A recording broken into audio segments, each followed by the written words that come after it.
পানি নিয়ে খুব কষ্ট, রান্না বাড়ার কষ্ট, গরু খাওয়া দিতে পারছি না, নিজে খাইতে পারছি না, চারিদিকে সমস্যা, হাঁটা বাড়া নিয়ে সমস্যা, খাওয়া দাওয়া মানে সবই সমস্যা।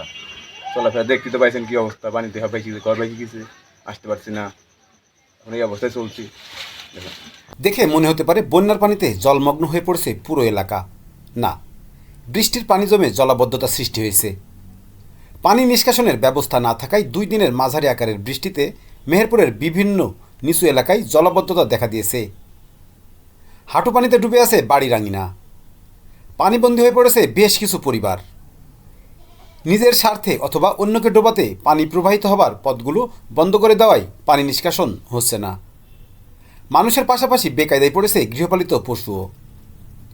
এখন প্রতিদিনই হাঁটু পানি মারিয়ে নিত্যদিনের কাজ সারতে হচ্ছে দুর্ভোগে পড়া মানুষগুলোকে। নিজে দেখুন, অন্যকে দেখাতে ভিডিওটি শেয়ার করে মিরর বিডির সাথেই থাকুন। গতকাল বুধবার 25 সেপ্টেম্বর সকাল থেকে দেশের অন্যান্য জেলার ন্যায় মেহেরপুরের থেমে থেমে মাঝারি আকারের বৃষ্টি হতে থাকে। দ্রুত পানি নিষ্কাশন ব্যবস্থা না থাকায় গাংনী উপজেলার জোড়পুকুরিয়া, ঝোড়াঘাট, তেরাইল সহ বিভিন্ন গ্রামের নিচু এলাকায় পানি জমে জলাবদ্ধতার কবলে পড়েছে বাসিন্দারা। জলাবদ্ধতার পরিমাণ বেশি হয়েছে তেরাইল বাগানপাড়া এলাকায়। পানিতে বাড়ির আঙিনা ডুবে থাকায় দুর্ভোগে পড়েছে বেশ কিছু পরিবারও। হাঁটু সমান পানিতে থই থই করছে বাড়ির আঙিনা। নোংরা এসব পানির মধ্যে দিয়ে চলাফেরা করছে পরিবারের সদস্যরা। পানি জমেছে সড়কের উপরও। দ্রুত পানি নিষ্কাশন না হলে পানিবাহিত নানা রোগে আক্রান্ত হবে এসব পরিবারের সদস্যরা। চারদিকে পানি থাকায় শিশুদের চলাফেরা নিয়েও শঙ্কায় অভিভাবকরা।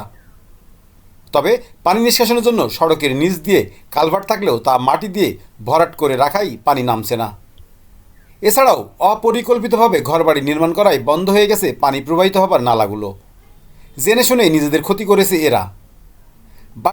বাড়ির আঙিনায় এখন হাঁটু সমান পানি নিয়েই বসবাস করতে হবে পানি শুকিয়ে না যাওয়া পর্যন্ত। নিষ্কাশন ব্যবস্থা না থাকায় সহসাই কমছে না পানি। এই কাদা হয়েছে, পানি ঘরে উঠতে পারছি না, ঘরে বাইরে নামতে পারছি না, রাস্তা বাড়াতে পারছি না। কষ্ট কেন হয়েছে? খুব কষ্ট হয়েছে। আমি একা, আমার কেউ নাই, আমি বাড়ি হানি বাড়াতে পারিনি। এই দুদিন ধরে পানি হওয়াতে বেরোয়নির কোন মানে উঠানের ওপর পানির রাস্তায় বেরোয়নি, আমাদের খুব অতিরিক্ত দুর্ভোগের ভিতরে আছি আমরা। দুদিনকার বৃষ্টিতে এখানকার পানি বাড়ানোর কোনো জায়গা নাই, নিষ্কাশনের কোনো ব্যবস্থা নাই।